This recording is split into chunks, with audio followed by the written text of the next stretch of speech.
Yes, even them. Nothing like this will be built for thousands of years. Midas couldn't believe what he heard. This is from the future, then? I've never been to the future to confirm that, but there are some things that I just know. How do you know? Did someone tell you?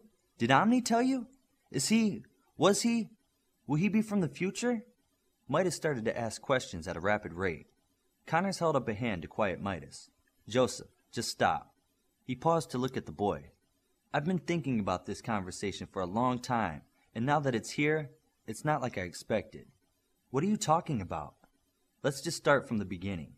Connors stood and walked quickly to another computer that ran another odd-looking port. This is a time machine. It doesn't work anything like you would expect it to. It can only look at the past. Look?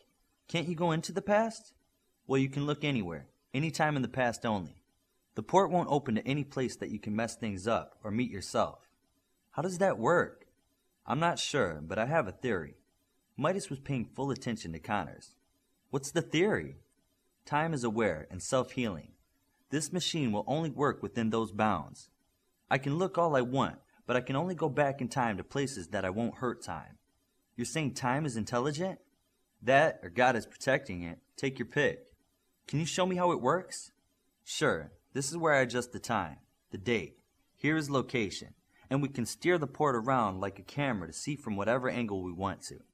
Connors was busy flipping switches and typing when Midas saw his own dorm. That was last night, Midas said as he watched the scene. He heard the whole conversation about anchor around our necks. Midas listened as the others defended him, and even Olympians said what a good job he had been doing. They really are your friends, Connors continued quietly.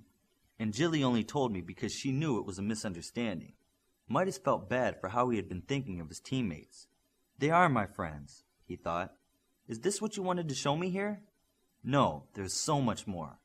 I was waiting for you to ask me where all this stuff came from, or what I use it for. Where did all this stuff, especially the time machine, come from? The future? Midas asked with renewed enthusiasm. The boy who would become Omni was born January 1934. His father was career military and one of the Americans' best pilots. As an officer, he was sent to Europe for World War II. Omni's mother found herself raising their only child alone when his powers started to manifest. She had to take him out of school and did her best to keep what he was becoming a secret. Her husband pulled some strings and had his home post changed. Omni and his mother moved to a small desert base in Roswell, New Mexico. Roswell? You mean aliens, Roswell? Midas asked. No, they were definitely not aliens. Omni played out in the desert, and alone he tried to figure out what was happening to him. Without anyone to teach him, he was a late bloomer with poor control. In July of 1947, he figured out he could fly. He should have found out a few years earlier. Someone who knew how to use this equipment better than me came back in time to see his first flight. They must have scared the 13-year-old Omni because he fired a lightning bolt at them and fried everyone inside. You mean he killed them? Midas said in shock. Movies in 1947 had no friendly aliens, and their ship looked like a UFO to him. When he checked the wreckage, he knew what he had done, but he couldn't undo it. He took the part of the ship that was mostly intact and brought it home. The pieces he was able to get working over the years are in this room. The time port, the computer, and some science equipment. He was never able to go forward in time. Maybe they couldn't either. This is like the biggest secret ever, Midas said as he started looking at the things in the room. What did Omni's dad say when he brought a spaceship home?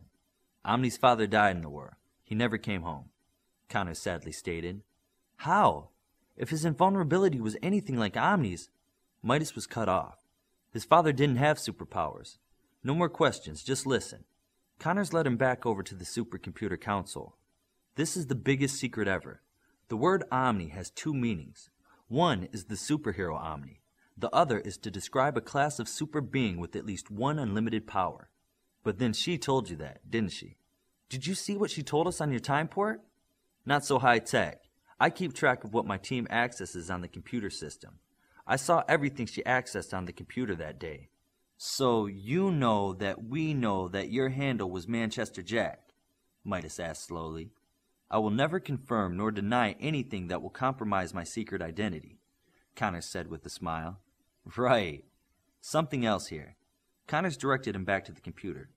I've taken DNA samples from almost every super on the planet and fed it into this thing. I've then charted their progress, even ones from the past. I was able to watch them with the time port. I know more about superheroes and their development than anyone. Is that how you always pick the best teams? That's part of it. Something else. Did you know there was an Omni before the Omni we know? No, who?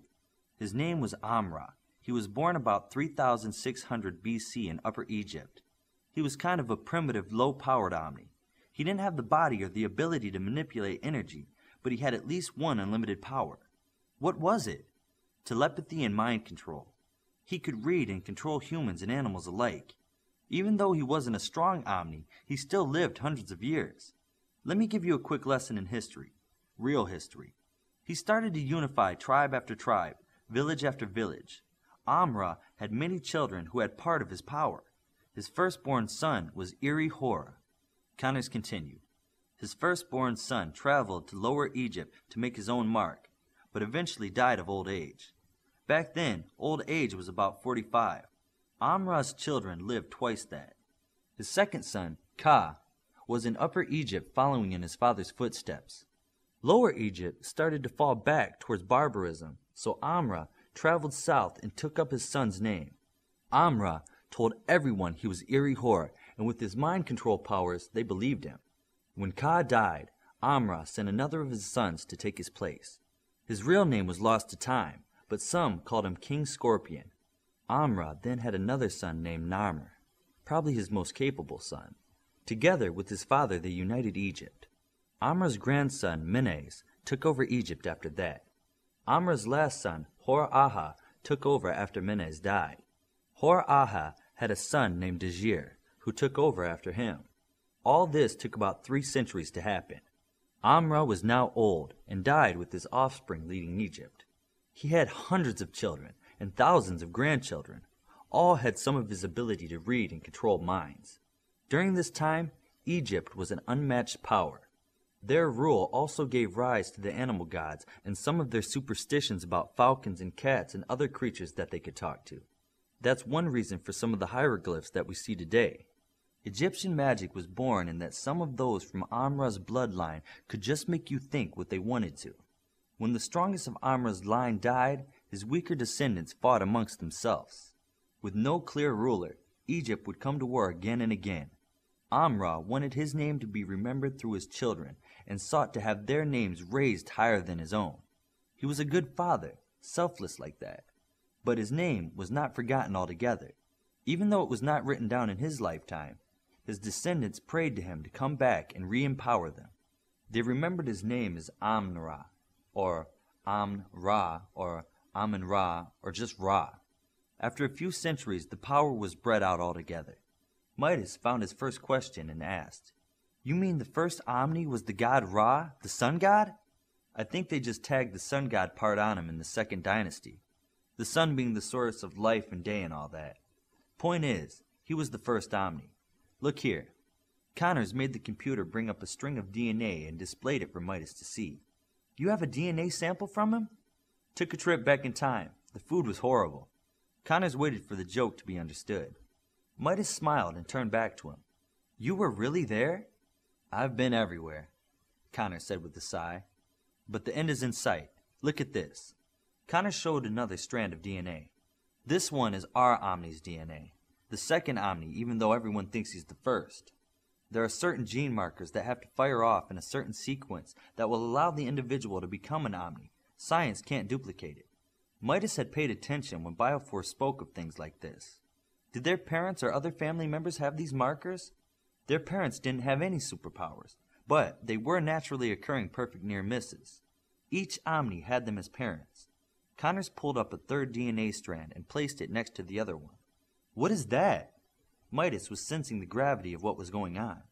There are less than 100,000 near misses on the planet. Of them, only a few thousand are perfect near misses. On the Earth, now, there are exactly 78 naturally occurring perfect near misses, and I tracked them all. The odds of them producing an Omni, even if they have children, are astronomical.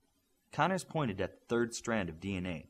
I had to test yours a dozen times before I could believe it.